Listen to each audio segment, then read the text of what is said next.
Reading from Ezra chapter 4. When the enemies of Judah and Benjamin heard that the exiles were building a temple for the Lord, the God of Israel, they came to Zerubbabel and to the heads of the families and said, "Let us help you build, because like you we seek your God and have been sacrificing to him since the time of Esarhaddon, king of Assyria, who brought us here." But Zerubbabel, Joshua, and the rest of the heads of the families of Israel answered, "You have no part with us in building a temple to our God. We alone will build it for the Lord, the God of Israel, as King Cyrus, the king of Persia, commanded us." Then the peoples around them set out to discourage the people of Judah and make them afraid to go on building.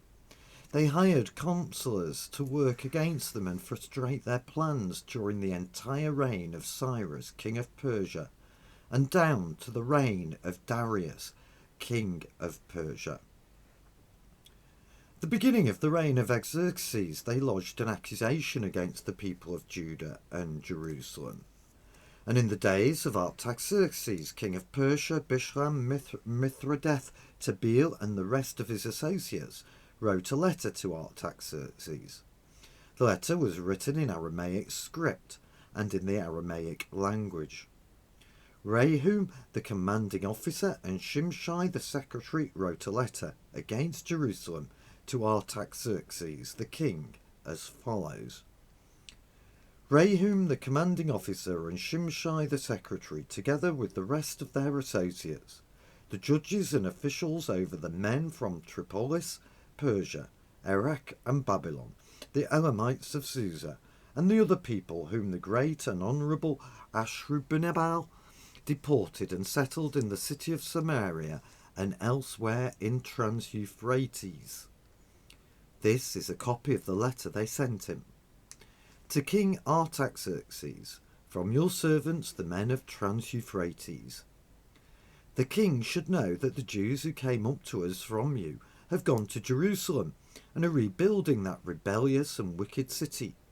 They are restoring the walls and repairing the foundations. Furthermore, the king should know that if this city is built and its walls are restored, no more taxes, tribute or duty will be paid, and the royal revenues will suffer. Now, since we are under obligation to the palace, and it is not proper for us to see the king dishonoured, we are sending this message to inform the king, so that a search may be made in the archives of your predecessors.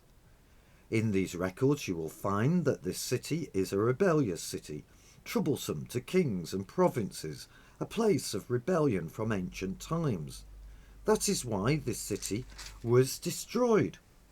We inform the king that if this city is built and its walls are restored, you will be left with nothing in Trans-Euphrates. The king sent this reply to Rehum, the commanding officer, Shimshai, the secretary, and the rest of their associates living in Samaria and elsewhere in Trans-Euphrates. Greetings. The letter you sent us has been read and translated in my presence. I issued an order and a search was made, and it was found that this city has a long history of revolt against kings and has been a place of rebellion and sedition. Jerusalem has had powerful kings ruling over the whole of Trans-Euphrates, and taxes, tribute and duty were paid to them. Now, issue an order to these men to stop work, so that this city will not be rebuilt until I so order. Be careful not to neglect this matter. Why let this threat grow to the detriment of the royal interests?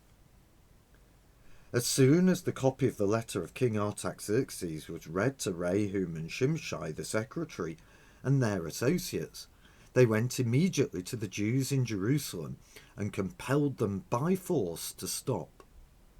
Thus the work on the house of God in Jerusalem came to a standstill until the second year of the reign of Darius, king of Persia.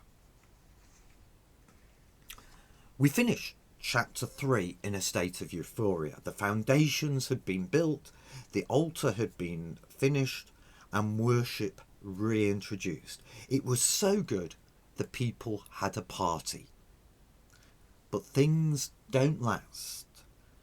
And in fact, wherever God is at work, we must expect opposition. Now, a word on the structure of the chapter. Verses 1 to 5 are talking about the building of the temple. It then jumps to describe the building of the walls, and then back at the end of the reading, verse 25, to the building of the temple. If you like, after verse 5, the writer jumps forward to talk about the opposition under the reigns of Xerxes and Artaxerxes. Why does he do this? Well, most of the commentators think that he does it to bring together all the material about opposition, to make a point for the original hearers, for the people of Jesus' day and for us. If God is at work, expect opposition, and it will be relentless. It will grind you down and discourage you. And note, in this chapter, there is no happy ending. And remember the words of Jesus in John chapter 15. The world hates you, keep in mind that it hated me first. If you belong to the world, it would love you as its own. As it is, you do not belong to the world, but I've chosen you out of the world. That is why the world hates you. Remember what I told you, a servant is not greater than his master. If they persecuted me, they will persecute you also. This is the point Ezra is making. If God is at work, there will be opposition. And did you notice that the opposition appears successful right at the end of the reading? Verse 24, thus the work on the house of God in Jerusalem came to a standstill. Now Ezra tells us a bit about the opposition, and that's so that we can listen, take note, and it can help us as we're working on the rebuilding and reconstruction of the church. Verses 1 to 3, opposition against leaders. Verses 4 and 5, opposition against the people. Verses 6 to 23, the means the opposition uses. Verse 24, the conclusion. So the opposition starts with the leaders, and the opponents at first glance appear to be orthodox. They think the same as us at first glance. But Zerubbabel isn't fooled. Notice verse 1. They're described as enemies of Judah and Benjamin. They worship your God. God isn't named. A couple of hints that perhaps something isn't quite right. If we think back to 2 Kings chapter 17, we find a description of these people. But in particular, in verse 33 of 2 Kings 17, it says, they worship the Lord, but they also served their own gods in accordance with the customs of the nations from which they'd been brought. If you like, they merged Judaism, the worship of the living God, with the worship of locals. It's what today we call syncretism, and it's a form of idolatry. And if you remember back when we were looking through Deuteronomy, God hates this more than any other sin. It was this that had led to 70 years of exile. So it was good that Zerubbabel spotted it. And then again, at first glance, the offer these people make seems reasonable. It looks like a good offer. It would ease the workload. But remember, the temple was about the worship of the living God. The temple was a symbol of the presence of the living God with the people. How could they let people who worshipped other gods help them build the temple? It would have resulted in idolatry. This issue is about the worship of God. It's about worshipping God in a way he says and he wants, and not what suits us, or perhaps taking the easy way out, because it would have been easy for Zerubbabel to rope these people in to help. But what would have happened? Their ideas would have started to influence the people of God's ideas, and they'd have started to drift. They'd have fallen away from the worship of God in a way that he wants. If you remember, Jesus himself was tempted to take the easy way when he was in the wilderness for 40 days. But had he done so, it would have undermined all that the Father had prepared for him, all that he was going to achieve on our behalf. Likewise, we should be prepared for the opposition to try and tempt us to take the easy way, to water down what we think and what we believe, to make it acceptable to the world around us, and then we might get some grants. But let's remember who's ultimately behind this. It's the devil, who wants to undermine us and the work of the Father in building up his people, the church. We have to be careful of the apparent warmth of friendship. We have to be mindful of working with others in pursuing the building of the church. This is about gospel work. It's about pointing people to Jesus. Telling others about Jesus mustn't be shared with others because they're not qualified to. They'll try and tone down our beliefs. They'll remove God from the centre of our worship or activities. Remember Paul's warning in 2 Corinthians 6, don't be yoked together with unbelievers, for what do righteousness and wickedness have in common? Or what fellowship can light have with darkness? Sure, we're to be courteous, we're to be engaged, but be careful, lest we compromise our beliefs and our aims. Now, attacking the leaders first made sense. If Zerubbabel and Joshua had given in, the job is done. So it's important that wise leaders are appointed, that our leaders are godly, that they spend time in prayer and with the word of God, so that they're able to have the wisdom and discernment to see what's going on. It's important that they're properly supported. Beware, if the leaders stand firm, the attacks will continue elsewhere. And that's what happens in verses 4 and 5. They want to discourage and make the people afraid now. And how do they do that? Well, the rest of the reading tells us it's through bribing officials. Bribing officials to make accusations that are actually unfair and unfounded. They're based on conjecture. But don't be surprised by this.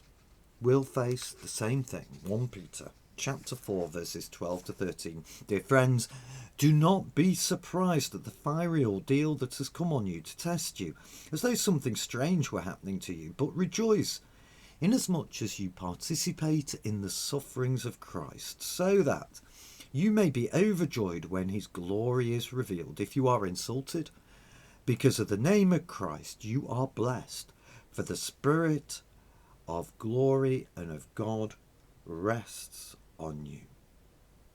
You see, opposition can be subtle, targeting specific groups. So we go for the leaders, we go for the people. And this opposition, actually, they can have a reasonably good argument. But by looking through how the officials are used, we can draw out some clues as to the nature of opposition. First of all, it's persistent. Remember, this went on for nearly 100 years. It will wear us down. We have to be mindful of that in ourselves and each other. persistent opposition, niggling, biting at us, will wear us down. We must be praying for each other. It will be powerful. These are corrupt officials. This is the state, if you like, that joins in. In the letter to the kings, there's an impressive list of names. This is high-ranking stuff. Powerful people. So the risks to us are great. End up in prison, losing our homes, our livelihood, because of God's work. It'll be cunning, verses 12 to 16. Did you notice that the appeal to the king is three-pronged? The king would suffer financially, verse 13. His honour would be damaged, verse 14. There'd be loss of some of his kingdom, verses 15 to 16. Now, in those accusations, there may be a grain of truth, but they're exaggerated, aren't they? The slippery slope, Open the door a bit, wide, you go through it. It's exaggerated, yeah. Grain of truth, exaggerated. And that's what we're going to have to face. That, yeah, the accusations against us, yeah, there might be a grain of truth in them, but they're likely to be exaggerated. Then fourthly, it'll be zealous and it will be brutal. They were compelled to stop. The letter of the king gives the opponents what they want. They were compelled, and the opponents then used force. And so, the opposition is successful. So let's be honest, we will face opposition if we are about God's work, building God's church, building up his people, telling people about Jesus, bringing people into relationship with Jesus and into the life of the church. We will face opposition.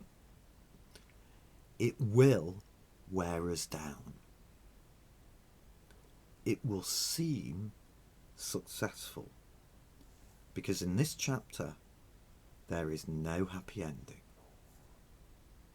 It will attack the leaders first, and then the people. It will use the authorities or the state eventually to get its way. Think of today, freedom of speech, how that's been eroded.